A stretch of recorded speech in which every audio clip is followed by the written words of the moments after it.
ये एक इत्तेफाक नहीं है मेरे साथियों, इसकी भी पेशिन गोई की थी अल्लाह के प्यारे नबी सल्लल्लाहु अलैहि वसल्लम।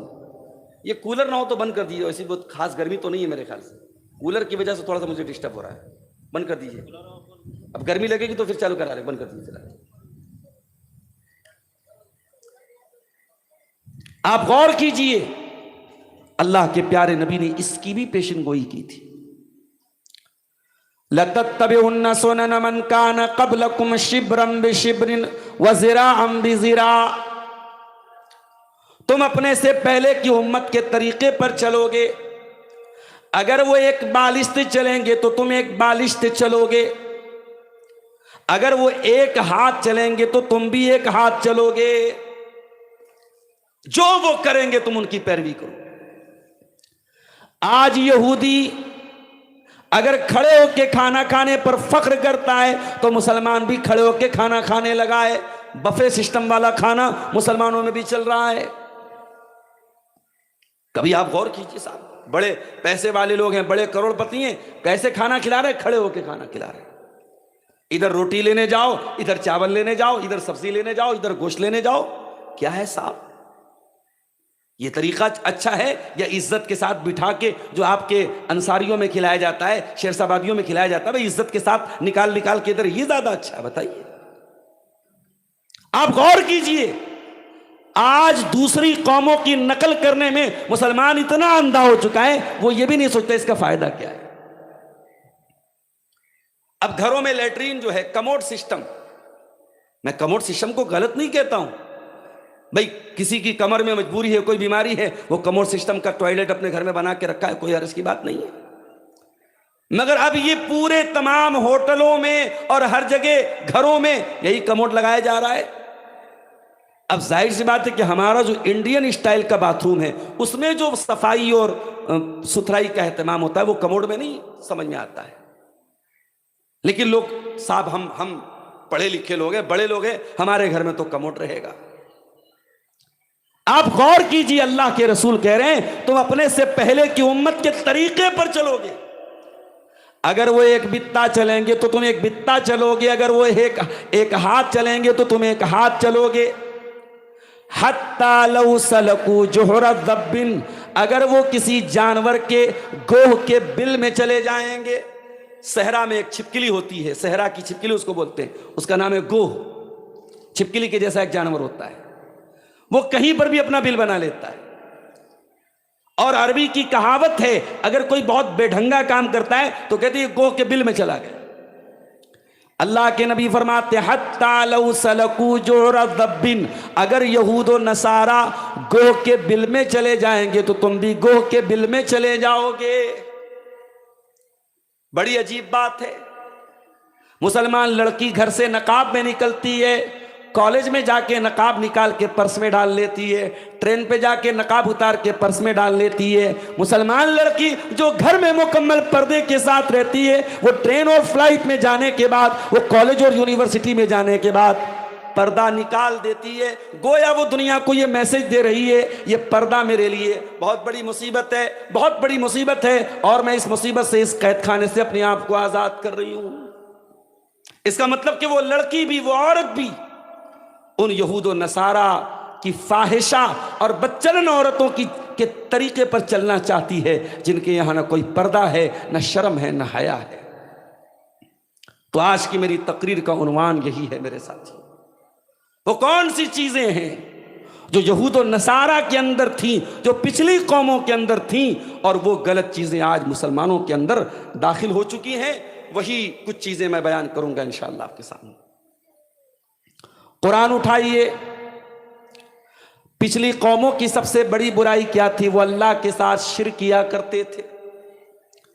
जितने नबी दुनिया में आए, उन नबियों ने अपनी कौमों को सबसे पहले तौहीद की दावत दी और शिर्क से मना किया। वलक़द बअसना फी कुल्लि उम्मतिर रसूलन अन इब्दुल्लाह वज्तनिबुत तागूत। हर उम्मत में, हर कौम में, हर समाज में, हर कम्युनिटी में हमने एक नबी भेजा और ये पैगाम दे करके भेजा, एक अल्लाह की इबादत करो और तागूत से बचो। एक साहब आजकल बड़े टीवी पर बहुत ज्यादा आ रहे हैं, फैज खान साहब। अपने आप को मुसलमान कहते हैं और टीवी डिबेट पर बैठ करके मुसलमानों का पक्ष रखते हैं। अभी उनका एक वीडियो मैंने देखा, उन्होंने कहा हमारे यहां ला इलाहा इल्लल्लाह कहा गया है, अल्लाह के सिवा कोई पूजा के लायक नहीं। कहते भाई अल्लाह को अंग्रेजी में गॉड कहते हैं, फारसी में खुदा कहते हैं, हमारे भारत में राम कहते हैं, कृष्ण कहते हैं, भगवान कहते हैं, ईश्वर कहते हैं। लिहाजा अगर राम की भी पूजा हो रही है, कृष्ण की भी पूजा हो रही है, तो अल्लाह ही की पूजा हो रही है। अब ऐसा आदमी जो तौहीद का मतलब नहीं जानता, जो ला इलाहा इल्लल्लाह का मतलब नहीं जानता, वो टीवी पर बैठ करके लोगों को क्या बता रहा है कि ला इलाहा इल्लल्लाह का मतलब ये है कि आप किसी की भी पूजा करो, किसी की भी इबादत करो, आप अल्लाह की इबादत करते हैं।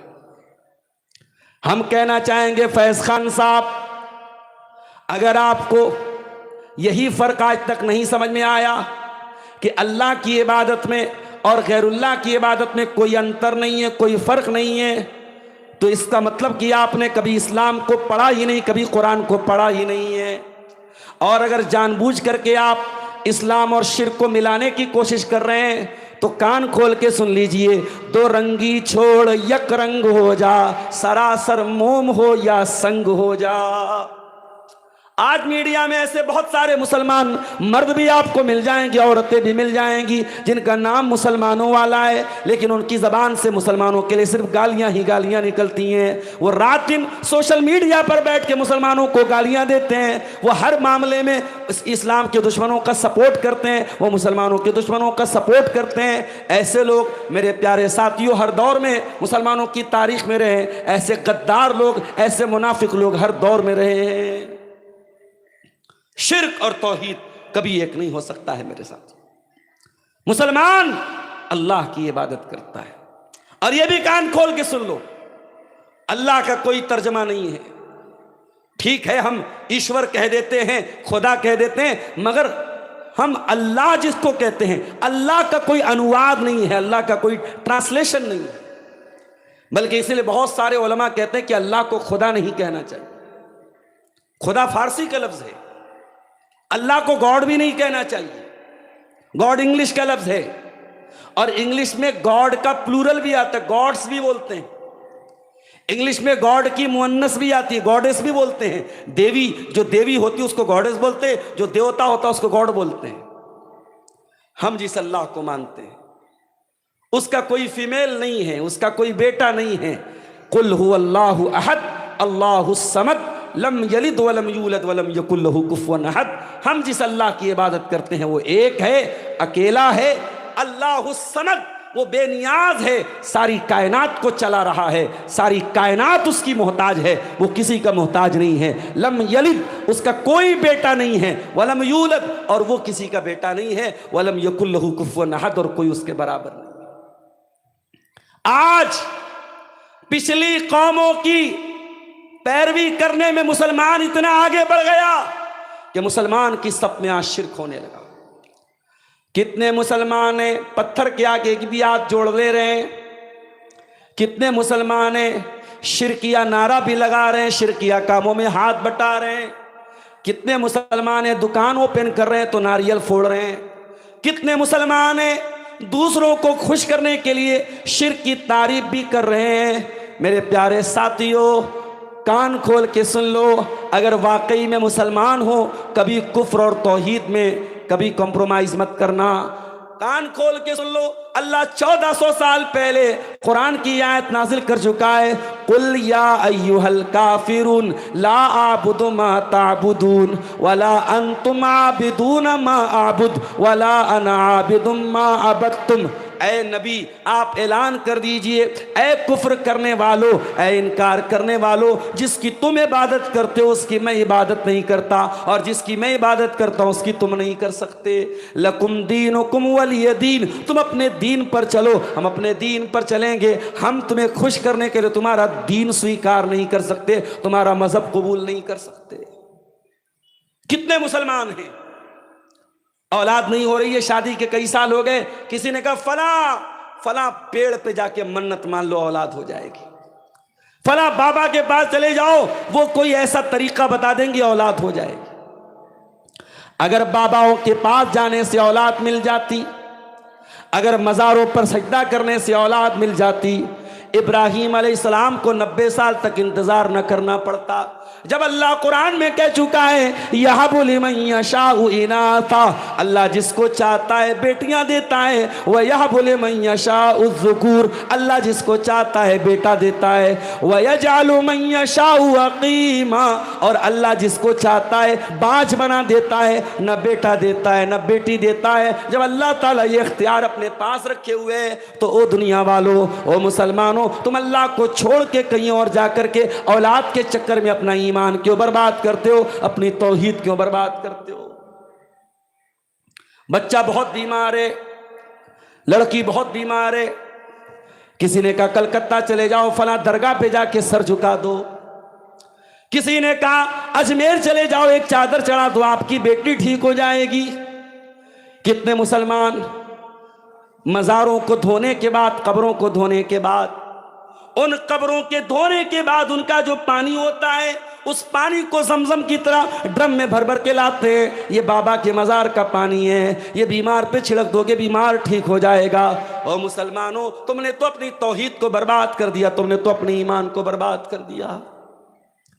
इस दुनिया में नबियों के बाद सबसे नेक लोग अगर कोई आए हैं, नबी के सहाबा आए हैं। कभी आपको हज करने का मौका मिले, कभी आपको उम्रा करने का मौका मिले, आप मदीना जाके देखिए, मस्जिद नबी के बगल में, मस्जिद नबी के साइड में बकी का कब्रस्तान है, हजारों सहाबे किराम की कब्रें हैं, न कोई मज़ार बनाए न कोई मकबरा बनाए, सब मिट्टी की कच्ची कब्रें हैं। और उन कब्रों को देख के लगता है हाँ ये अल्लाह के नेक बंदे थे, ये नबी के सहाबा थे, इनसे बड़ा अजमेर वाला भी वली नहीं है, इनसे बड़ा बगदाद वाला भी वली नहीं है, इनसे बड़ा इंडिया में या दुनिया के किसी मुल्क में इनसे बड़ा कोई वली नहीं आया। ये अल्लाह के सबसे बड़े वली हैं, मगर वहां न कोई चादर चढ़ाई जा रही है, न कोई दरगाह बन, न कोई वहां पे कब्रों की पूजा हो रही है। मेरे प्यारे साथियों, उस बकी के कब्रिस्तान को देख करके आपको महसूस होगा कि ईमान किसको कहते हैं, तौहीद किसको कहते हैं।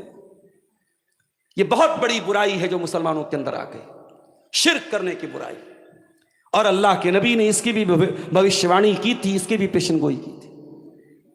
अल्लाह के प्यारे नबी फरमाते हैं ला तक़ूमुस्साअतु, क़यामत उस वक्त तक नहीं आएगी हत्ता तल्हक़ क़बाइल मिन उम्मती बिल मुशरिकीन, यहाँ तक कि मेरी उम्मत के कुछ लोग मुशरिकों के साथ मिल जाएंगे। व हत्ता याबुदुल औसान, और मेरी उम्मत के अंदर भी बुत परस्ती होने लगेगी।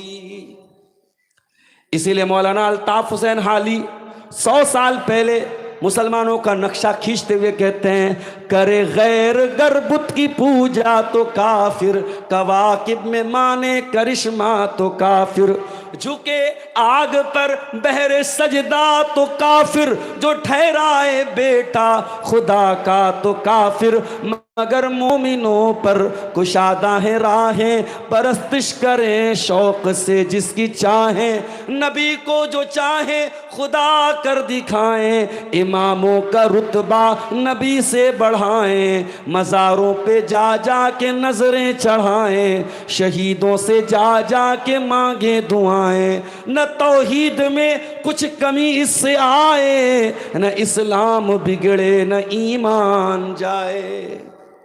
ये 2026 में मैं ये शेर पढ़ रहा हूं। मौलाना हाली का इंतकाल 100 साल पहले हुआ था, मगर ऐसा लग रहा है मौलाना हाली आज के दौर को देख करके ये शेर कह रहे हैं।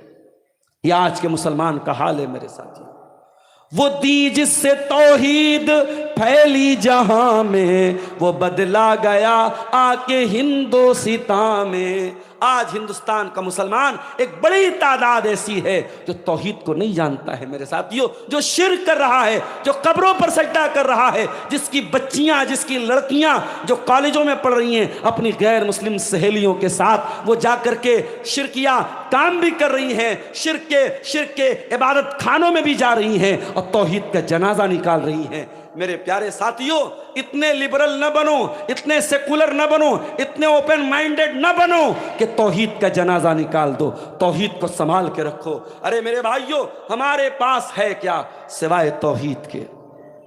हम गरीब लोग हैं, हमारे पास कुछ हो न हो, हम तौहीद तो बचा के लेके चले जाएं, हम ईमान तो बचा के लेके चले जाएं। अल्लाह कुरान में कहता है इन्नल्लज़ीना कफ़रू व मातू व हुम कुफ़्फ़ारुन फ़लन युक़बल मिन अहदिहिम मिल्उल अर्ज़ि ज़हबा। ऐ मेरे बंदो, अगर तुम तौहीद के बगैर क़यामत के दिन आओगे, ईमान के बगैर क़यामत के दिन आओगे, तुम ज़मीन भर के सोना भी अगर लेके आ जाओ, तुम्हारा सोना अल्लाह ताला क्या कबूल नहीं किया जाएगा।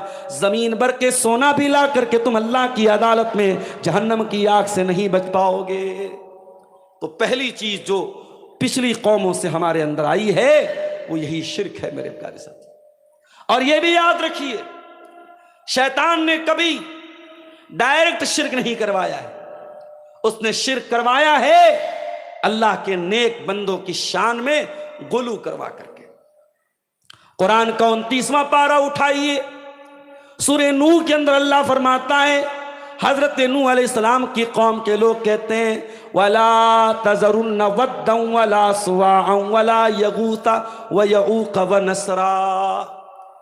नूह अलैहिस्सलाम की कौम के लोग कहते हैं खबरदार ऐ मेरी कौम के लोगों, तुम वद को ना छोड़ना, तुम सुवा को ना छोड़ना, तुम यगूस को ना छोड़ना, तुम यऊक को ना छोड़ना, तुम नस्र को ना छोड़ना। ये उनके बुतों के नाम थे। अब्दुल्ला बिन अब्बास कहते हैं, बुखारी की रिवायत है, ये पांचों के पांचों नाम जो कुरान में बताए गए ये नेक लोगों के नाम थे।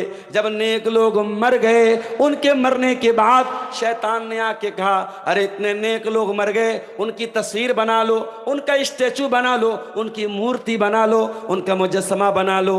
लोगों ने उनकी यादगार के तौर पर स्टैचू बना दिया, तस्वीरें बना दी। और जब एक नस्ल चली गई, अगली नस्ल आई तो वो नस्ल उन स्टैचूज की इबादत करने लगी, उन बुतों की इबादत करने लगी, उन तस्वीरों की इबादत करने लगी। पता ये चला कि शैतान हर दौर में शिर्क अगर करवाता है मेरे प्यारे साथियों, तो अल्लाह के नेक बंदों की शान बेहद से आगे बढ़ा करके और गुलू करवा करके शैतान हमसे शिर्क करवाता है। और आगे बढ़िए, पिछली कौमों की एक और बुराई हमारे अंदर आ गई। हम आपस में लड़ने लगे, मरने लगे, कटने लगे, कहीं बिरादरी के नाम पे मरने लगे। ये अंसारी है, ये शेरशाबादी है, ये दोनों एक दूसरे से अलग हैं। ये शेख है, ये सैयद है, ये दोनों दूसरे से अलग है। ये भाई भाई नहीं हो सकते। अंसारी को अपना भाई मानने को तैयार है, शेरशाबादी को मानने को तैयार नहीं है। शेरशाबादी अपने भाई को भाई मानने को तैयार है, अंसारी को मानने को तैयार नहीं है। बिहार का रहने वाला बंगाल के मुसलमान को कुछ और समझ रहा है, बिहार का और यूपी का रहने वाला अपने आप को कुछ और समझ रहा है। मेरे प्यारे साथियों, हम भाषाओं में बढ़ गए, हम बिरादरियों में बढ़ गए, हम रंगो नस्ल में बढ़ गए। हमें तो अल्लाह ने एक बनाया था, वातसिमू बिहब्लिल्लाहि जमीआ। ऐ अल्लाह के बंदो, अल्लाह की रस्सी को मिल करके थाम लो, वला तफर्रकू, और फिरकों में न बटो। वज़कुरू नेमतल्लाहि अलैकुम, और अल्लाह की नेमत को याद करो, अल्लाह का एहसान याद करो। इज़ कुंतुम आदाअन, जब तुम एक दूसरे के दुश्मन थे, फ़अल्लफ़ बैना क़ुलूबिकुम, अल्लाह ने तुम्हारे दिलों को मिला दिया। फ़अस्बहतुम बिनिअमतिही इख़वाना, और तुम अल्लाह के करम से भाई भाई बन गए। मदीना के अंसारियों में इस्लाम के आने के पहले दो कबीले थे, एक का नाम औस था, एक का नाम खजरज था। जरा जरा सी बात पे दोनों कबीले लड़ा करते थे। अल्लाह के प्यारे नबी मदीना पहुंचे, आपने मदीना के अंसारियों को और मक्का के मुहाजिरों को नाम ले लेके भाई भाई बना दिया। ये मक्का का मुहाजिर है, ये मदीना का अंसारी है, ये आपस में भाई भाई हैं, आपने भाई भाई बना दिया। मेरे प्यारे साथियों, उन मक्का के मुहाजिरीन के बीच में और मदीना के अंसारियों के बीच में कोई रिलेशन नहीं था पहले से। दोनों अलग अलग इलाके के रहने वाले थे, अलग अलग कल्चर था।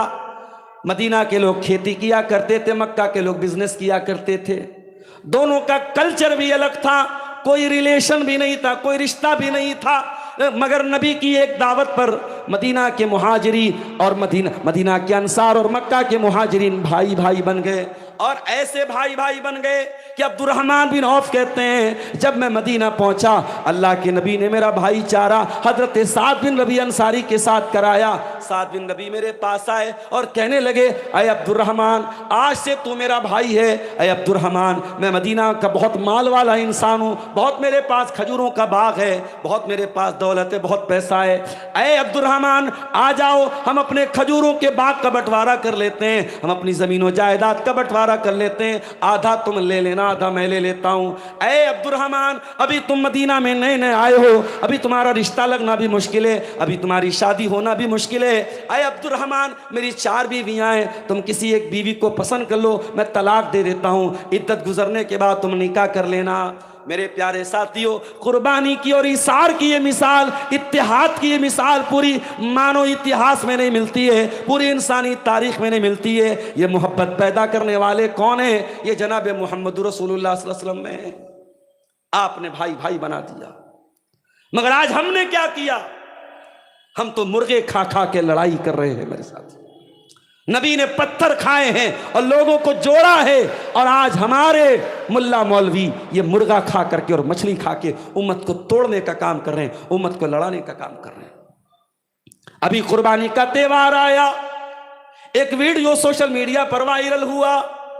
एक मौलाना साहब ने वीडियो में कहा अगर बड़े जानवर की कुर्बानी हो रही है और बड़े जानवर की कुर्बानी में 7 हिस्सा लिया जा रहा है, अगर एक हिस्सा भी किसी वहाबी का है, किसी देवबंदी का है, बयान करने वाला मौलवी अपने आप को बरेलवी कह रहा है, सुन्नी कह रहा है, वो कह रहा है अगर बड़े जानवर की कुर्बानी में एक हिस्सा भी अगर किसी देवबंदी और वहाबी का शामिल है तो वो पूरी कुर्बानी सही नहीं होगी और वो गोश्त हलाल नहीं होगा, वो गोश्त मुर्दार का गोश्त होगा, और जो वो गोश्त खाएगा वो हराम खाने वाला माना जाएगा।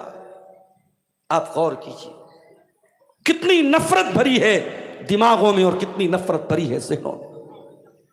इसी इंडिया में जहां आज हम और आप चिंतित हैं अपनी मस्जिदों को कैसे हम बचाएं, अपने मदरसों को कैसे बचाएं, आज इतने मुश्किल दौर में भी इसी इंडिया की सरजमीन पर, हमारे मुल्क की सरजमीन पर बहुत सारी मस्जिदें आपको ऐसी मिल जाएंगी जहां गेट के बाहर लिखा हुआ है इस मस्जिद में किसी अहले हदीस का, किसी वहाबी का आना मना है।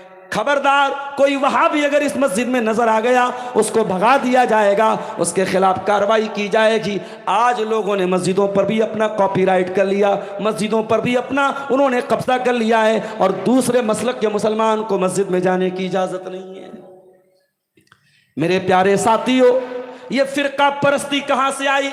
कुरान कहता है वला तकूनू मिनल मुशरिकीन, ए मुसलमानों तुम मुशरिकों में से न हो जाना, मिनल्लज़ीना फर्रकू दीनहुम, ये मुशरिकों की पहचान है, वो फिरकों में बढ़ गए, वकानू शिया, और वो जमात में बढ़ गए, वो टोलियों में बढ़ गए।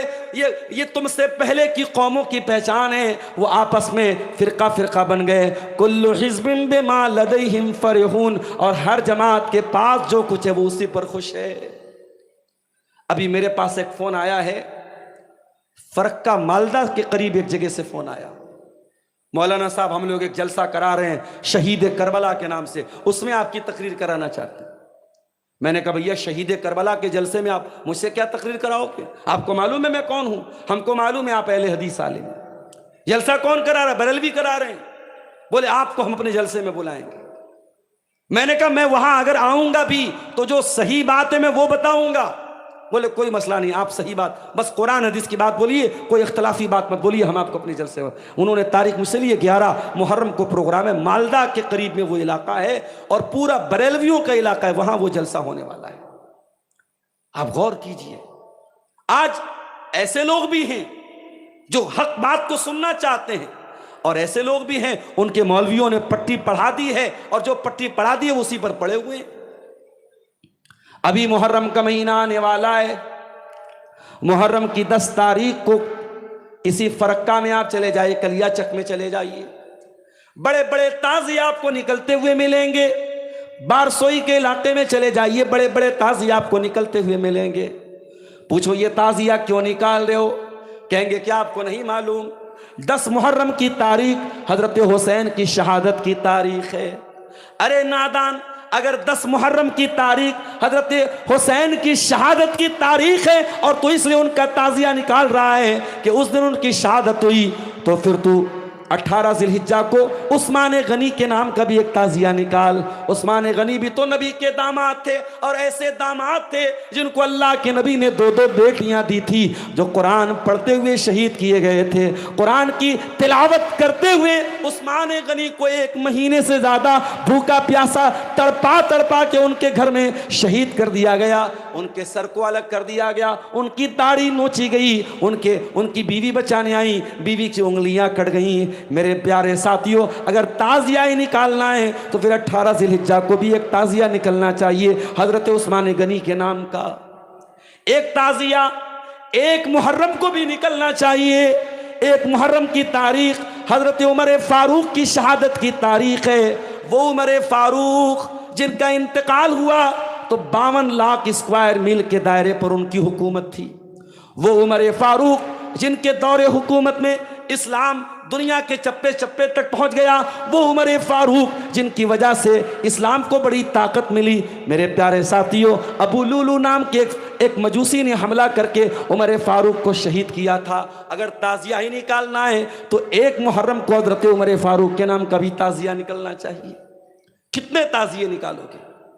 इस्लाम की तारीख शहीदों के खून से रंगीन है। मेरे प्यारे साथी, कैलेंडर की कोई तारीख खाली नहीं मिलेगी जिस दिन कोई ना कोई अल्लाह का नेक बंदा शहीद न हुआ। मेरे प्यारे साथियों, आज मुहर्रम जैसा महीना जो इस्लामी कैलेंडर का पहला महीना है, और दुनिया की हर कौम अपने नए साल का इस्तकबाल नई उम्मीदों के साथ करती है, नए जोश के साथ करती है, नए वलवले के साथ करती है। मगर ये मुसलमान कैसी कौम है जो अपने नए साल का वेलकम काला कपड़ा पहन करके करती है, या हुसैन की आवाज़ें दे के करती है। इनके घरों में ताजिया निकलता है। कितने मुसलमान हैं जिनके घरों में मुहर्रम की 10 तारीख के पहले गोश्त नहीं बनता, कोई मीठी चीज नहीं बनती, 10 तारीख के पहले पहले कोई अच्छा काम नहीं होता। कितने मुसलमान हैं जो मुहर्रम के महीने में शादी तक नहीं करते हैं। उनसे पूछो क्यों करते हो? कहते 10 मुहर्रम बड़ा गम का महीना है, मुहर्रम में अल्लाह के नबी के नवासे शहीद हुए थे। और आप आगे देखिए, हजरत हुसैन की शहादत कब हुई? 10 मुहर्रम सन 61 हिजरी, नबी के इंतकाल के 50 साल के बाद करबला के वाक़े में हजरत हुसैन को दर्दनाक तरीके से शहीद किया गया। मगर हजरत हुसैन की शहादत में किसी सहाबी का कोई हाथ नहीं था। लेकिन आप गौर कीजिए मेरे प्यारे साथियों, यही मुहर्रम का महीना आता है और एक फिरका ऐसा भी है जो हजरत हुसैन की शहादत को बुनियाद बनाता है और सहाबे किराम पर तबर्रा करता है, सहाबे किराम को बुरा भला कहता है। कभी हजरत अबू बकर को बुरा कहता है, कभी हजरत उमर को बुरा कहता है, कभी उस्मान गनी को बुरा कहता है, कभी हजरत आयशा को बुरा कहता है, कभी हजरत मुआविया को बुरा भला कहता है, कभी हजरत अम्र बिन आस को बुरा भला कहता है। कुल्लु हिज़्बिन बिमा लदैहिम फरिहून, कुरान कहता है यह उम्मत फिरकों में बढ़ जाएगी और हर फिरका अपने अकीदे पे जम जाएगा। लोग कुरान और हदीस को फॉलो नहीं करेंगे, लोग अपने अपने बुजुर्गों के और अपने अपने मौलवियों के बताए हुए दीन को फॉलो करेंगे। मेरे प्यारे साथियों, उम्मत का ये इख्तिलाफ आज उम्मत को दीमक की तरह चाट रहा है, उम्मत को कमजोर कर रहा है। आज इतना बड़ा मुल्क है और करोड़ों मुसलमान हैं और आए दिन ऐसी घटनाएं हो रही हैं जिनको देख करके आप और हम परेशान होते हैं। मगर हमारी कौम में न कोई इत्तेहाद है, न कोई लीडरशिप है, न कोई आदमी है जिसको हम खड़ा करके अपनी बात रख सकें। मेरे प्यारे साथियों, इत्तेहाद पैदा कीजिए। आने वाला वक्त बहुत नाजुक है, आपके बच्चों के लिए भी बहुत नाजुक है, आपकी लड़कियों के लिए भी बहुत नाजुक है, आपकी नौजवान नस्ल के लिए भी बहुत नाजुक है।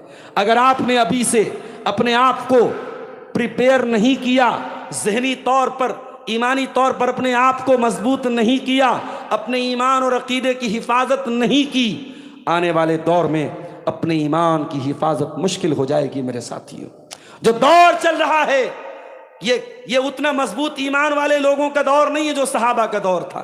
ये कमजोर ईमान वालों का दौर है। जब मुसीबतें आएंगी, जब घर मकान गिरेंगे, जब नौजवान बच्चे बेकसूर जेलों में जाएंगे, तो एक बड़ी तादाद ऐसी भी होगी जो इस्लाम को छोड़ने के लिए तैयार हो जाएगी, जो ईमान को छोड़ने के लिए तैयार हो जाएगी। मेरे भाइयों, मेरे नौजवानों, उस दौर में अगर सबक सीखने की जरूरत होगी तो हमें इत्तिहाद का सबक सीखना होगा और इस्तिकामत का सबक सीखना होगा। मुसलमानों, इत्तिहाद पैदा करो अपने अंदर। अल्लामा इकबाल कहते हैं, मनफात एक है इस कौम की, नुकसान भी एक। मनफात एक है इस कौम की, नुकसान भी एक ही सबका नबी, दीन भी ईमान भी एक, हरम पाक भी, अल्लाह भी, कुरान भी एक। कुछ बड़ी बात थी होते जो मुसलमान भी एक। फिरका बंदी है कहीं और कहीं जातें हैं, क्या जमाने में पनपने की यही बातें हैं। अरे मुसलमानों, तुमको तो आपस में इतने इत्तिहाद के साथ रहना चाहिए था। अल्लाह के नबी फरमाते हैं, मसलुल मोमिनीना फी तवादिहिम व तआतुफिहिम व तराहुमिहिम कमसलिल जसदिल वाहिद। ऐ मुसलमानों, तुम एक दूसरे के साथ इतनी मोहब्बत के साथ रहो, इतने मेल मिलाप के साथ रहो, जैसे इंसान का शरीर होता है, इंसान का जिस्म होता है। इंसान के बदन में कहीं पर भी तकलीफ होती है, पूरा बदन बेचैन हो जाता है। ऐ मुसलमानों, तुम्हें आपस में इतना हमदर्द होना चाहिए, एक दूसरे का इतना हमदर्द होना चाहिए। एक और हदीस में अल्लाह के नबी फरमाते हैं, मुसलमानों, तुम्हारी मिसाल उस इमारत की तरह होनी चाहिए, कल बुनियान यशुद्द बाज़ुहु बाज़ा। इमारत का एक हिस्सा दूसरे हिस्से को ताकत देता है।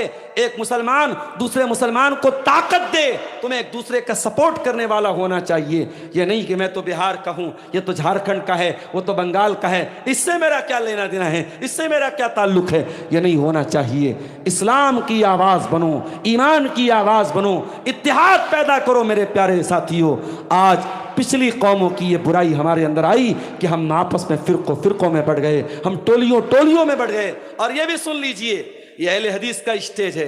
हम इख्तिलाफ की दावत नहीं देते, हम इत्तिहाद की दावत देते हैं। हाँ, अगर हम ये कहते हैं कि हम अहले हदीस हैं, तो हम ये नहीं कहते हैं कि हम एक फिरका हैं। हम फिरका की दावत नहीं देते, हम कहते आओ रब के कुरान की तरफ आओ और मुस्तफ़ा के फरमान की तरफ आओ। अहले हदीस किसी तीसरी चीज़ की दावत नहीं देता है। अहले हदीस कहता आओ अल्लाह के कुरान को थाम लो और नबी की हदीसों को थाम लो। ये इत्तिहाद की दावत है मेरे प्यारे साथियों, ये फिरका परस्ती की दावत नहीं। और आगे बढ़िए, पिछली कौमों की एक बुराई हमारे अंदर ये भी आ गई। हमने बुराई को बुराई कहना बंद कर दिया, हमने लोगों को नेकी का हुक्म देना बंद कर दिया, हमने बुराई से रोकना बंद कर दिया। माफ करना, साल में एक बार प्रोग्राम करा लेने से बुराई खत्म नहीं हो जाएगी। आपका इलाका नेपाल बॉर्डर से सटा हुआ है, आपके नौजवान बड़ी तादाद में शराब पी रहे हैं। मुझे यहां तक लोगों ने बताया, नौजवान तो नौजवान, बड़ी उम्र के लोग, बूढ़े लोग, बुजुर्ग लोग भी शराब पी रहे हैं। आप गौर करें, जिस शराब को आपकी शरीयत में उम्मुल खबाइस कहा गया, तमाम बुराइयों की जड़ कहा गया, जिस शराब को पीने के बाद इंसान कुछ भी बोल सकता है, कुछ भी कर सकता है। और मैं बता चुका हूं, मेरे सामने ऐसा भी केस आया है कि बाप अपनी बेटी के साथ भी गलत काम करने की कोशिश कर रहा है और बार बार अपनी बेटी, अपनी जवान बेटी को नींद की हालत में टच कर रहा है, अपनी जवान बेटी के बदन को छू रहा है। और बीवी जब मना कर रही है, बीवी को मार रहा है, बीवी को गालियां दे रहा है और बीवी से कह रहा है अगर किसी को तूने ये बात बताई तो मैं तुझको मार के फेंक दूंगा। मेरे प्यारे साथियों, समाज कहां पहुंच गया है, समाज गंदगी के किस लेवल पर पहुंच चुका है। आज 4 साल की बच्चियों को भी कोई चीज लेने के लिए घर के बाहर भेजने के पहले माँ बाप डर जाते हैं। 4 साल की बच्ची भी अगर 5 मिनट नजर ना आए तो माँ बाप भी बेचैन हो जाते हैं, मेरी बेटी कहाँ चली गई। हम उस दौर में आ चुके हैं मेरे प्यारे साथियों, छोटी छोटी बच्चियां भी महफूज नहीं है। और आज के इस दौर में जब आप शराब और ज़िना जैसी बुराइयां समाज के अंदर आम हो चुकी हैं, मेरे प्यारे साथियों, आपको अपनी जिम्मेदारी का एहसास भी करना पड़ेगा। आप मुसलमान हैं और मुसलमान की जिम्मेदारी क्या है? कुरान कहता है कुंतुम खैर उम्मतिन उखरिजत लिन्नास, ऐ मुसलमानों तुम दुनिया की सबसे अच्छी उम्मत हो। उखरिजत लिन्नास, तुम्हें लोगों के लिए निकाला गया है। तामुरूना बिल मारूफ, तुम नेकियों का हुक्म देते हो। व तनहाउना अनिल मुनकर, तुम बुराइयों से रोकते हो। व तुमिनूना बिल्लाह, और तुम अल्लाह के ऊपर ईमान रखते हो। अल्लाह के नबी ने बड़ी प्यारी मिसाल दी।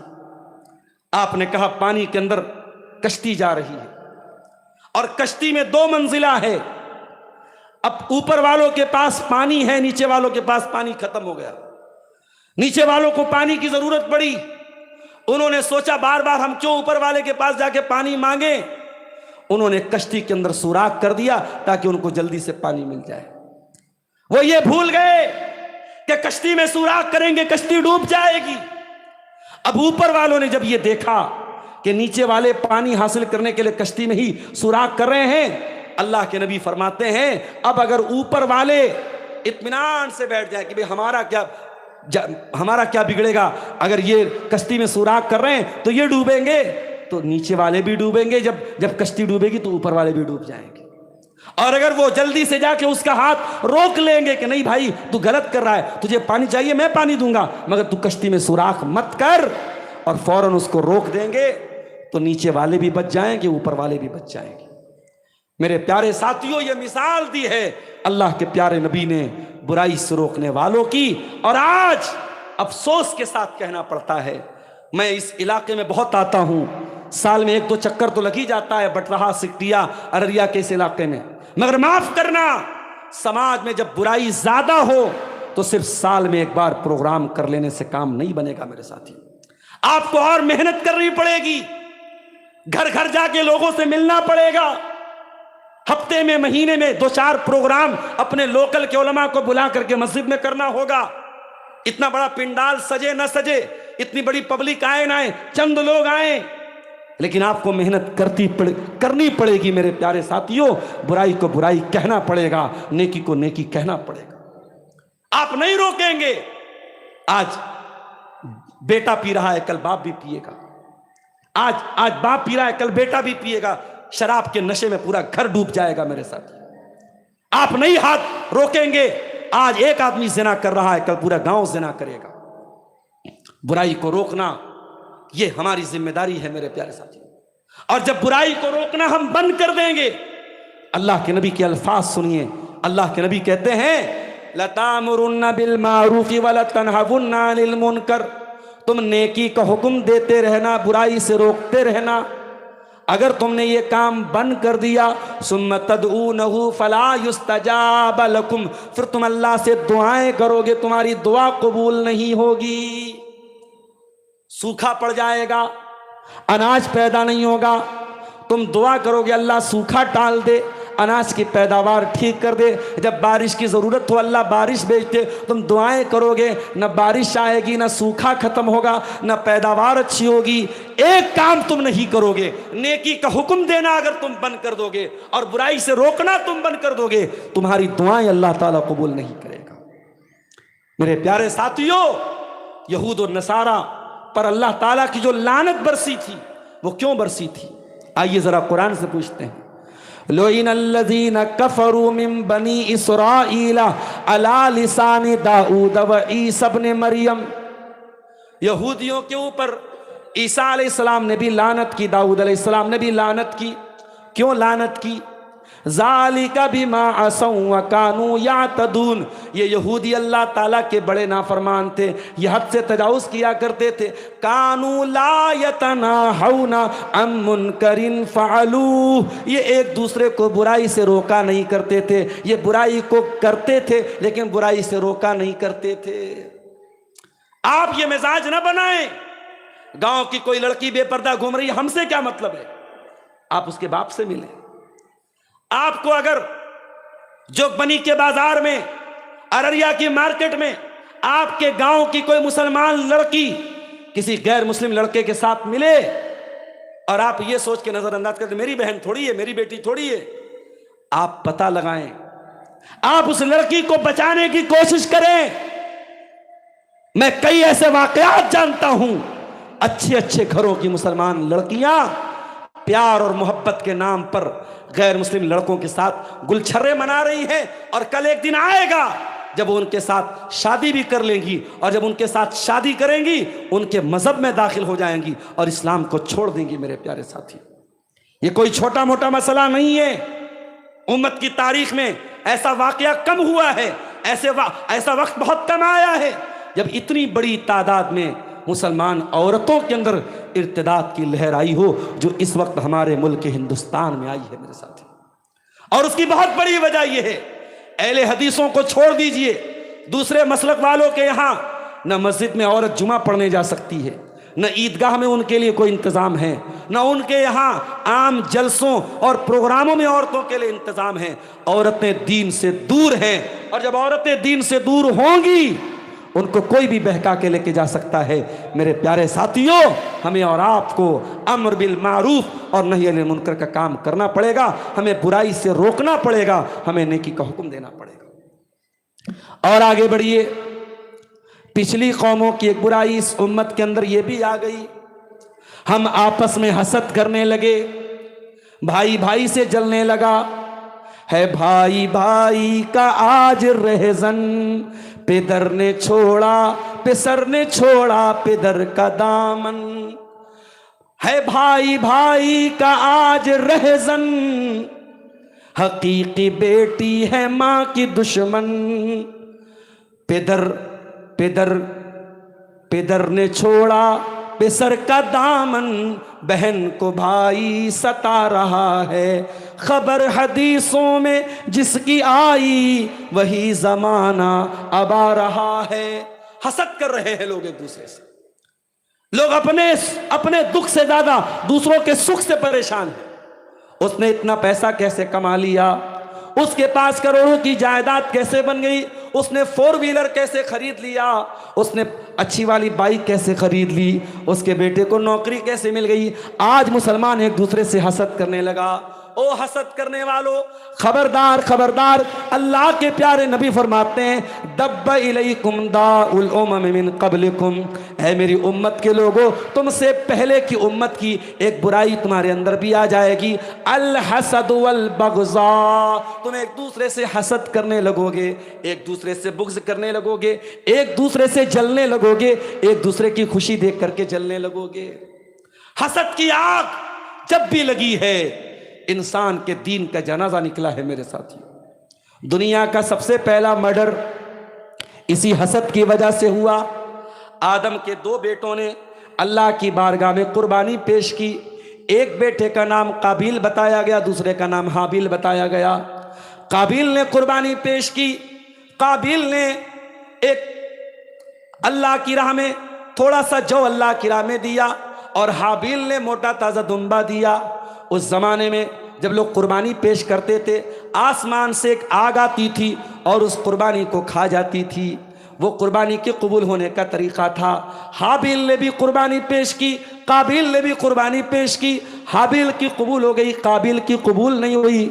काबिल अपने भाई हाबिल को कत्ल करने के लिए तैयार हो गया और अपने भाई को कत्ल कर दिया।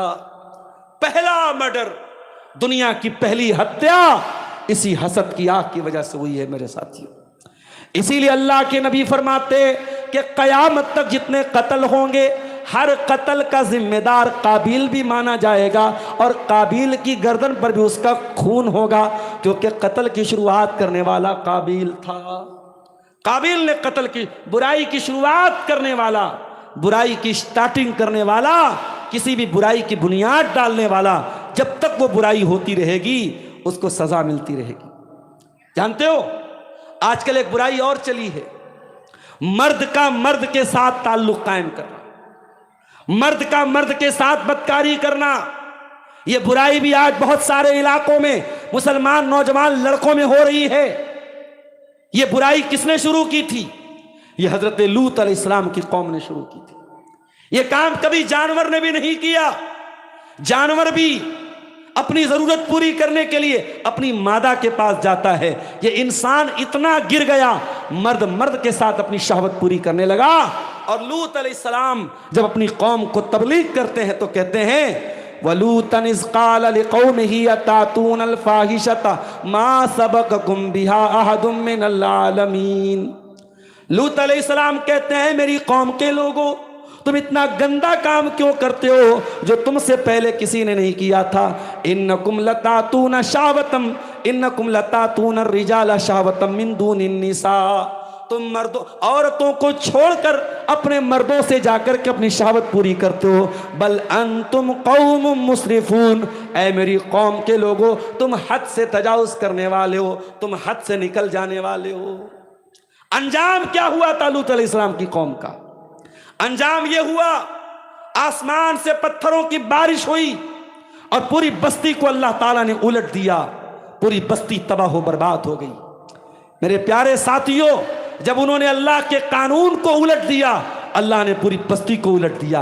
आसमान से पानी बरसता है, मगर जब उन्होंने अपनी औरतों के बजाय अपने मर्दों के साथ अपनी शहावत पूरा करना शुरू कर दिया तो अल्लाह ने आसमान से पत्थरों को बरसाया और पत्थर जिसके ऊपर गिरते थे वो हलाक हो गया, बर्बाद हो गया, पूरी कौम तबाह हो बर्बाद हो गई। मेरे साथियों, आज कितने मुसलमान भी आपको मिल जाएंगे जो बुराई भी करते हैं और बुराई के ऊपर फख्र भी करते हैं, बुराई करते हैं और बुराई की दलील भी देते हैं, बुराई को जस्टिफाई करने की कोशिश करते हैं, अपने गलत काम को सही ठहराने की कोशिश करते हैं।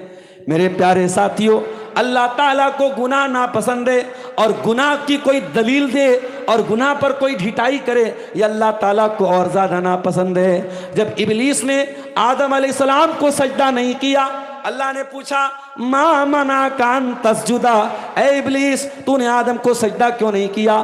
तो इब्लीस ने साफ साफ ये नहीं कहा कि मैं गुनहगार हूं, मुझसे गलती हो गई। इब्लीस ने कहा खलक़तनी मिन नार व खलक़तहु मिन तीन, ऐ अल्लाह तूने मुझको आग से पैदा किया और आदम को मिट्टी से पैदा किया। आग से पैदा होने वाली चीज, मिट्टी से पैदा होने वाली चीज को सजदा कैसे कर सकती है? इब्लीस गलती भी कर रहा है और अपनी गलती की दलील भी दे रहा है। अल्लाह ताला को यह बात बहुत बुरी लगी और उसके बाद इब्लीस का अंजाम यह हुआ कि इब्लीस हमेशा के लिए अल्लाह की बारगाह से निकाल दिया गया। मेरे प्यारे साथियों, आप अंदाजा लगाइए कि आज ये काम मुसलमान भी कर रहा है, अपने गुनाह के कामों को सही ठहराने की कोशिश कर रहा है। अल्लाह ताला ने कुरान में एक वाकया बयान किया। यहूदियों की एक बस्ती थी जिसका नाम ऐला था, ये समुंदर के किनारे रहती थी और अल्लाह ताला ने इन यहूदियों को मना किया कि तुम शनीचर के दिन मछली का शिकार नहीं कर सकते।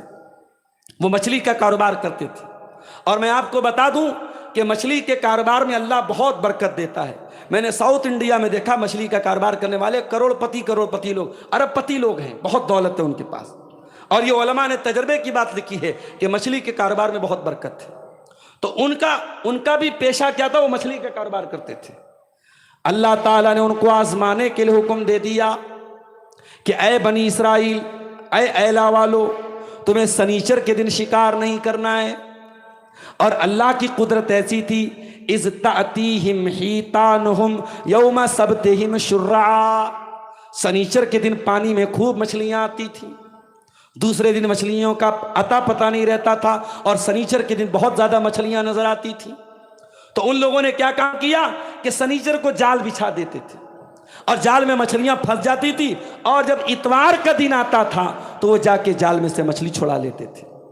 और वो ये क्या कहते थे कि हमने शनीचर के दिन थोड़ी शिकार किया है, हमने इतवार के दिन शिकार किया है। अल्लाह को धोखा देते थे, अल्लाह के साथ हीला साजी करते थे। अल्लाह ने कुरान में फरमाया कज़ालिका नबलूहुम बिमा कानू यफसुकून, ऐ यहूदियों तुमने अल्लाह की नाफरमानी की, तुमने अल्लाह को नाराज किया, इसलिए अल्लाह ताला ने तुमको इतनी बड़ी मुसीबत में डाला। पूरी बस्ती तबाह कर दी गई, पूरी बस्ती पर अल्लाह का अजाब आ गया। पता ये चला कि गुनाह अगर हो जाए, गलती हो जाए तो तौबा कर लिया करो। मेरे प्यारे साथियों, गुनाह पर डटे मत रहो। मेरे नौजवानों, अगर आज तक शराब पी रहे थे तो आओ, अल्लाह ने तौबा का दरवाजा खोल के रखा है। हमें नहीं मालूम हम कल सुबह तक जिंदा रहेंगे कि नहीं रहेंगे। ऐसा भी हुआ है, प्रोग्राम करके बनारस पहुंचा हूं, फोन आया, मौलाना आप तो बनारस चले गए, जलसे में एक नौजवान आया था, बाइक लेके निकला, एक्सीडेंट हो गया, रात ही में खत्म हो गया। ऐसा भी हुआ है, रात में मेरे पास मैसेज आया, मौलाना बीमार हूं, दुआ कर दीजिएगा। सुबह मैसेज आया, इंतकाल हो गया है। मौत हमसे पूछ के नहीं आएगी, मौत का फरिश्ता हमसे अपॉइंटमेंट लेके नहीं आएगा, हमसे पूछ के घंटी बजा के नहीं आएगा। इससे पहले कि मौत आ जाए मेरे साथी, इससे पहले कि तौबा का मौका न मिले, तौबा कर लो मेरे साथी।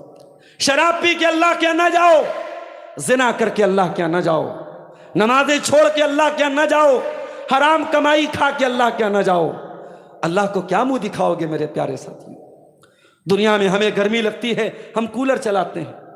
दुनिया में अंधेरा है, ये बड़ी बड़ी लाइटें हम जलाते हैं। यहां इतने बड़े मैदान में ये लाइटें अगर बंद हो जाएं और मरकरी बंद हो जाए, अंधेरा छा जाए, आप 2 मिनट के लिए यहां रुकना पसंद नहीं करेंगे। कभी आपने गौर किया, जिस दिन आपका इंतकाल हो जाएगा, आपका बेटा भी आपकी जनाजे की नमाज पढ़ेगा, आपकी बीवी भी आपके ऊपर आंसू बहाएगी, आपके बच्चे भी आपको याद करके रोएंगे, लेकिन कोई आपको अपने पास रखने को तैयार नहीं होगा। सारे के सारे लोग जल्दी जल्दी आपको कब्रिस्तान लेके जाएंगे, और कब्रिस्तान जाने के बाद, कब्र में उतारने के बाद मिट्टी दे के चले जाएंगे। बेटा एक बार भी नहीं कहेगा अब्बा से मुझे बड़ा प्यार था, अब्बा के साथ मुझे भी कब्र में डाल दो। आपको कब्र में अकेले जाना पड़ेगा, न बीवी साथ में जाएगी, न बच्चे साथ में जाएंगे, न रिश्तेदार साथ में जाएंगे। ओ दुनिया को खुश करने वालों, ये दुनिया तुमसे कभी खुश नहीं होगी। जिस दिन तुम्हारा इंतकाल होगा, ये दुनिया वाले तुम्हारी कब्र पे मिट्टी दे करके चले जाएंगे, और मिट्टी दे करके कहेंगे आदमी बहुत अच्छा था। आपकी तारीफ करने के लिए लोग आपके मरने का इंतजार करेंगे मेरे प्यारे साथियों, और आपके कब्र में जाने के बाद कोई आपके काम नहीं आएगा। उस कब्र में अंधेरा होगा, उस कब्र में गर्मी लगेगी, उस कब्र में जहरीले जानवर आपको डंक मारेंगे। वहां अगर आपके काम आएंगी तो आपकी तौहीद काम आएगी, आपकी नमाजें काम आएंगी।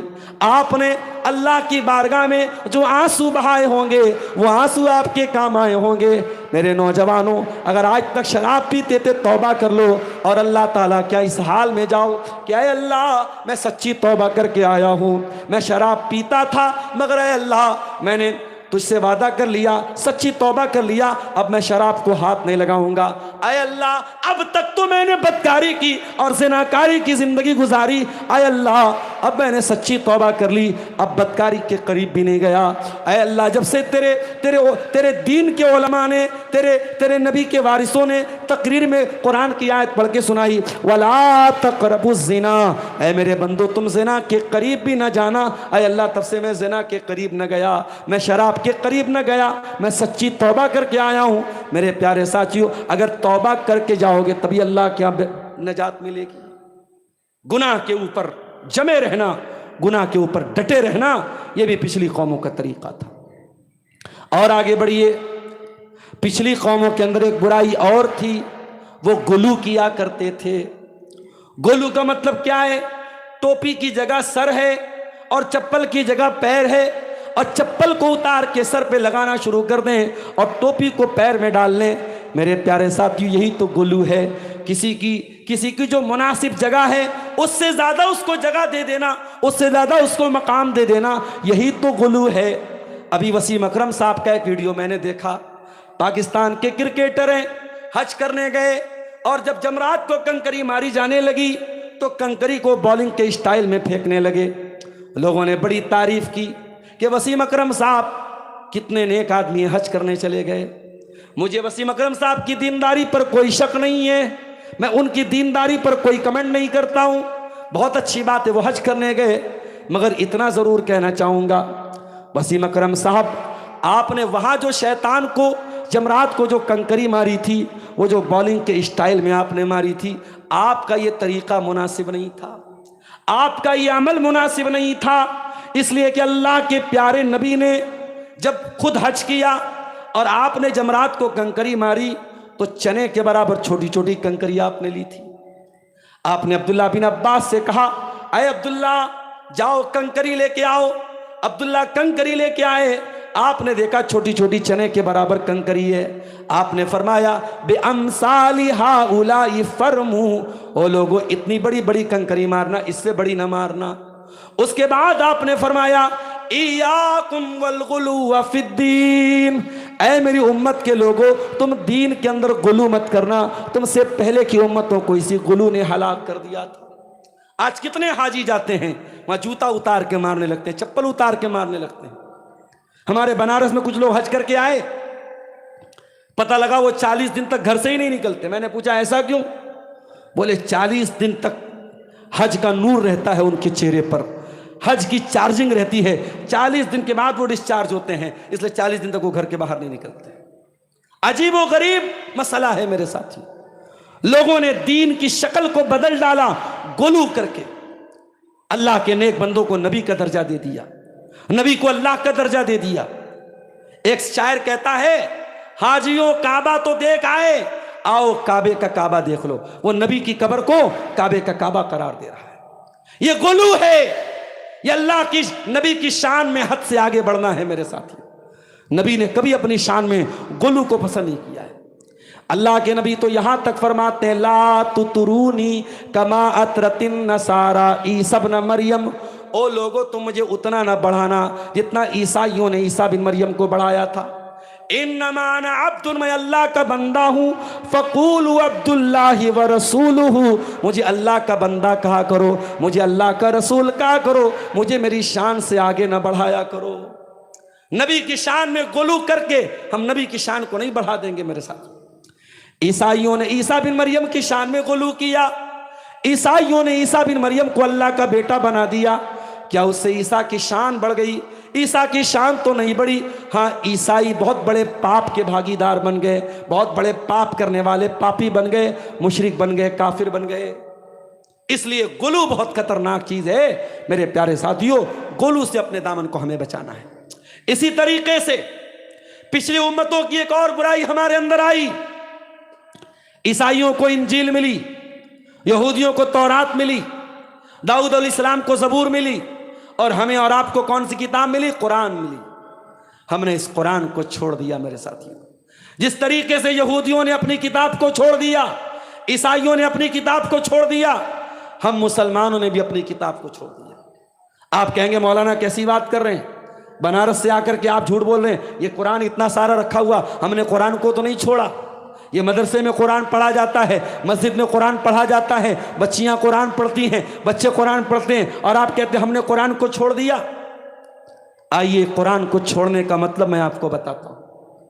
इब्ने माजा की रिवायत है, रावी का नाम सुन लो, ज़ियाद बिन लबीद रावी हैं। कहते हैं अल्लाह के नबी ने फरमाया कयामत के पहले वो दौर भी आएगा, लोग कुरान को छोड़ देंगे। हजरत ज़ियाद ने कहा अल्लाह के नबी हम कुरान को कैसे छोड़ सकते हैं, हम तो अपने बच्चों को कुरान पढ़ा रहे हैं और हमारे बच्चे अपने बच्चों को कुरान पढ़ाएंगे, और नस्ल दर नस्ल कुरान को इसी तरीके से क़यामत तक पढ़ा जाता रहेगा। ऐ अल्लाह के नबी कुरान को लोग कैसे छोड़ देंगे? आपने फरमाया ऐ ज़ियाद मैं तो तुम्हें बड़ा अक्लमंद समझता था, बड़ा जानकार समझता था, तुम इतनी हल्की बात कैसे कह रहे हो? ऐ ज़ियाद, यहूदी भी तौरात को याद करते थे, ईसाई भी इंजील को पढ़ते थे, पढ़ना कमाल नहीं है। ला यालमून बिशैइन मिम्मा फी, यहूदी तौरात पर अमल नहीं करते थे, ईसाई इंजील पर अमल नहीं करते थे। मेरी उम्मत के अंदर भी कुरान पढ़ा जाएगा, बच्चे भी कुरान पढ़ेंगे, औरतें भी कुरान पढ़ेंगी, मर्द भी कुरान पढ़ेंगे, मगर कुरान पर अमल नहीं होगा। कुरान को बरकत की किताब समझा जाएगा, कुरान पर कोई अमल नहीं करेगा। आज आप हालात देख रहे हैं। कुरान की जरूरत कब पड़ती है? जब भाई भाई में झगड़ा हो और कसम खाने के लिए कुरान को उठाए, तब कुरान की जरूरत पड़ती है। लोग मुझसे फोन करके मसला पूछते, मौलवी साहब बच्चे ने कुरान को गिरा दिया, अलमारी से कुरान गिर गया, क्या कफारा देना पड़ेगा, क्या कुछ देना पड़ेगा, कोई जुर्माना है, कोई पेनाल्टी है? अरे कुरान अलमारी से गिर गया तो तू फतवा पूछ रहा है, कुरान बच्चे से गिर गया तो तू फतवा पूछ रहा है, और कुरान को जो तूने दिल से उतार दिया उसका क्या होगा मेरे भाई? तूने आखिरी बार कुरान को कब पढ़ा था? व्हाट्सएप का मैसेज तू दिन भर में 100 बार देखता है, इंस्टाग्राम 100 बार चेक करता है, स्नैपचैट 100 बार चेक करता है, फेसबुक तू 10 बार देखता है। तूने कुरान को कितनी बार देखा था? तू अपने दिल पे हाथ रख के बता। और कुरान को तूने समझ के कितनी बार पढ़ा? कुरान का तर्जमा कितनी बार पढ़ा? कुरान की तफसीर कितनी बार पढ़ी? अफला यतदब्बरून अल कुरान अम अला कुलूबिन अक़फ़ालुहा। मेरे बंदो, अगर तुम कुरान पर गौर नहीं करोगे तुम्हारे दिलों पे ताले लग जाएंगे, तुम्हारे दिल लॉक हो जाएंगे। और आज हमारे दिल लॉक हो चुके हैं मेरे साथ। रात रात भर के जलसे हो रहे हैं, 2-2 दिन के जलसे हो रहे हैं। कोई झारखंड से आ रहा है, कोई बंगाल से आ रहा है, कोई बनारस से आ रहा है। और उसके बाद अंजाम यह है कि डूबा टोला में दोबारा मैं आऊं और लोग कहें मौलवी साहब शराबियों की कोई कमी नहीं आई, मौलवी साहब नमाजियों की तादाद में कोई बढ़ोतरी नहीं है, मौलवी साहब जवान लड़कियां बेपर्दा घूम रही हैं, मौलवी साहब सूदी कारोबार बदस्तूर चल रहा है। इसका मतलब यह हुआ कि कुरान हमारे दिलों से, कुरान का कोई कनेक्शन नहीं है मेरे साथी। लिहाजा कुरान को पढ़ो और कुरान पर गौर करो मेरे साथियों, कुरान पर अमल करो। मेरी माँ और बहनों, आपसे भी कहना चाहूंगा, अपनी बच्चियों को अगर पूरा कुरान नहीं पढ़ा सकती हो तो तर्जमा के साथ बहुत गौर से सुनो मेरी माँ और बहनों। कुरान की 3 सूरतें अपनी बच्चियों को जरूर पढ़ा देना। एक सूरह निसा पढ़ा देना, एक सूरह नूर पढ़ा देना, एक सूरह अहज़ाब पढ़ा देना। जो लड़की इन 3 सूरतों को समझ के पढ़ेगी वो बगैर दुपट्टे के घर से नहीं निकलेगी, बगैर नकाब के घर से नहीं निकलेगी, मेकअप करके सज सवर के घर से नहीं निकलेगी, अपना हुस्न किसी को नहीं दिखाएगी, इंस्टाग्राम पर फोटो नहीं डालेगी, स्नैपचैट पे फोटो नहीं डाल। जो इन 3 सूरतों को गौर से पढ़ लेगा, सूरह निसा, सूरह नूर और सूरह अहज़ाब। और कल जुमा का दिन है, सूरह कहफ भी जरूर पढ़ा करो। सूरह कहफ की शुरू की और आखिर की 10 आयतें जो याद कर लेगा, अल्लाह के नबी फरमाते हैं दज्जाल के फितने से महफूज रहेगा। अब दज्जाल का जमाना बहुत दूर नहीं है, दज्जाल का दौर भी करीब आ चुका है, कयामत करीब आ चुकी है। हो सकता है हम ना दज्जाल को देख पाए, हमारी आने वाली नस्ल देखे, मगर दज्जाल का वक्त बहुत करीब है मेरे साथियों। इसलिए सूरह कहफ को भी पढ़ा करो, कुरान को पढ़ा करो मेरे साथियों। वरना याद रखो, रसूल की अदालत में, अल्लाह की अदालत में रसूल हमारे खिलाफ केस दायर करेंगे। और वो केस क्या होगा? वक़ाल रसूल या रब्बे इन्न कौमी इत्तख़ज़ू हाज़ल कुरान महजूरा। क़यामत के दिन अल्लाह के रसूल कहेंगे, अय अल्लाह, मेरी कौम ने कुरान को छोड़ दिया था, मेरी कौम कुरान को छोड़ चुकी थी, कुरान से कोई ताल्लुक नहीं था इस कौम का। अभी आजकल एक मस्जिद का वाक़या आया उत्तर प्रदेश में, या गालिबन कहीं और का वाक़या है। मस्जिद के मलबे के अंदर से एक पोस्टर निकला जिस पर आई लव मोहम्मद लिखा हुआ था। उस पर भी मीडिया में बड़ा बवाल चल रहा है कि आई लव मोहम्मद लिखा है तो ये कोई खतरनाक चीज हो गई। अरे पोस्टर पर आई लव मोहम्मद लिखा है तो पोस्टर खतरनाक हो गया? हर मुसलमान के दिल पर आई लव मोहम्मद लिखा है तो क्या हर मुसलमान को तुम खतरनाक बोलोगे? नफरत की ये राजनीति और नफरत की ये सियासत ज्यादा दिन तक नहीं चलेगी मेरे प्यारे साथियों। याद रखो, आज उत्तर प्रदेश के शामली का एक मुसलमान जिसका नाम पहले आयुष था और अब मोहम्मद अली है, मीडिया वालों ने उससे पूछा कि आपको बहकाया गया, क्या आपका ब्रेन वॉश किया गया? उसने कहा नहीं, मैंने अपनी खुशी से इस्लाम कबूल किया है। मीडिया वालों ने कहा अगर आपका बाप अपनी जायदाद से आपको बेदखल कर दे, करोड़ों की जायदाद है उसके बाप की, अगर आपके बाप की जायदाद से आपको बेदखल कर दिया जाए तो क्या आप इस्लाम को छोड़ देंगे? तो मोहम्मद अली उर्फ आयुष ने बड़ा प्यारा जवाब दिया। उसने कहा मेरे एक हाथ पे चांद रख दिया जाए, एक हाथ पे सूरज रख दिया जाए और फिर भी कहा जाए कि मैं इस्लाम को छोड़ दूं तो मैं इस्लाम को नहीं छोड़ूंगा। डूबा टोला वालों, कितने नौजवान हैं जिनके चेहरों पर दाढ़ी नहीं है। अंसारी घर में पैदा हुए, शेरशाहबादी के घर में पैदा हुए, बाप भी मुसलमान, माँ भी मुसलमान, दादा भी मुसलमान, खानदान मुसलमान, न चेहरे पर दाढ़ी है, न शक्ल देख के लगता है कि मुसलमान है। वो बेचारा लड़का गैर मुस्लिम परिवार में पला बढ़ा था, अभी उसको इस्लाम कबूल किए हुए 11 साल हुए हैं, उसका चेहरा देखो, उसकी दाढ़ी देखो और जाओ किसी चुल्लू और पानी में डूब के मर जाओ। मेरे नौजवानों, वो नौजवान हमें और आपको मैसेज दे रहा है, इस्लाम लाए हो, इस्लाम का रास्ता ये फूलों का रास्ता नहीं है, कांटों का रास्ता है मेरे साथियों। इस्लाम के रास्ते में तकलीफें भी आएंगी, आजमाइशें भी आएंगी, परेशान भी किया जाएगा, हरासमेंट भी होगा, उसको बर्दाश्त करने के लिए तैयार रहना। इन्नल्लज़ीना क़ालू रब्बुनल्लाह, जो लोग अल्लाह को अपना रब मानते हैं, सुम्मस्तक़ामू, फिर उसी के ऊपर जम जाते हैं, ततनज़्ज़लु अलैहिमुल मलाइका, उनके ऊपर अल्लाह के फरिश्ते आते हैं और कहते हैं अल्लाह तखाफू वला तहज़नू, तुम गम न करो, तुम डरो नहीं, वअबशिरू बिल जन्ना, तुम्हें जरूर जन्नत मिलेगी, अल्लती कुंतुम तुअदून, जिसका तुमसे वादा किया जाता है। इस्तिकामत पैदा करो मेरे प्यारे साथी। ये चंद बातें पिछली कौमों के तौर तरीके जो हमारे अंदर आई हैं, इस मौजू पर आपके सामने रखी गई, इस उम्मीद के साथ कि इन चीज़ों से अपने दामन को हम बचाएंगे, अपने ईमान की हिफाजत करेंगे, अपने अखलाक की हिफाजत करेंगे। मैं आप तमाम हज़रात का शुक्रगुजार हूँ कि मौसम के नासाज होने के बावजूद आपने साथ दिया, आप प्रोग्राम में आए और आपने मस्जिद के लिए ताउन भी पेश किया है। जो भाई ताउन नहीं कर सके हैं किसी वजह से, मैं जाते जाते उनसे भी अपील करूंगा, अल्लाह के घर का मामला है, इंशाअल्लाह इससे बड़ा इन्वेस्टमेंट कोई नहीं है। दुनिया में बैंक में पैसा रखते हो, किसी कारोबार में लगाते हो, 10% मिलेगा, 20% मिलेगा, 50% मिलेगा, लेकिन मस्जिद में जो ताउन करोगे इससे बेहतरीन इन्वेस्टमेंट कोई नहीं, इसका बदला आपको जन्नत में मिलेगा। मेरे प्यारे साथियों, ज़रूर आप इस मस्जिद के लिए ताउन करके जाएं। माँ बहनों से भी गुजारिश करता हूँ कि आप अपना ताउन ज़रूर पेश करें। अल्लाह ताला हम सब के ताउन को कबूल फरमाए, रब्बुल आलमीन हमें कहने सुनने से ज़्यादा अमल की तौफीक अता फरमाए। अल्लाह हमारे इस देश भारत की हिफाजत फरमाए। अल्लाह भारत को हर दुश्मन की चाल से अल्लाह महफूज रखे। अल्लाह जो जालिम इस देश का भाईचारा ख़त्म करना चाहते हैं, इस देश के लोगों को आपस में लड़ाना चाहते हैं, जो मुसलमानों के जान और माल और इज़्ज़त और आबरू के दुश्मन हैं, अल्लाह ऐसे जालिमों को उनके अंजाम तक पहुंचा दे। अल्लाह हमारी मस्जिदों की हिफाजत फरमाए, अल्लाह हमारे मदरसों की हिफाजत फरमाए, अल्लाह हमारे उलमा की हिफाजत फरमाए। जो हमें बीमार हैं अल्लाह सबको शिफाए कामिला अजला अता फरमाए। जो हमें रोज़गार से परेशान हैं अल्लाह उनके कारोबार में बरकत नसीब फरमाए। जब तक हम दुनिया में ज़िंदा रहें, इस्लाम पर ज़िंदा रहें और हमारा ख़ात्मा ईमान पर हो।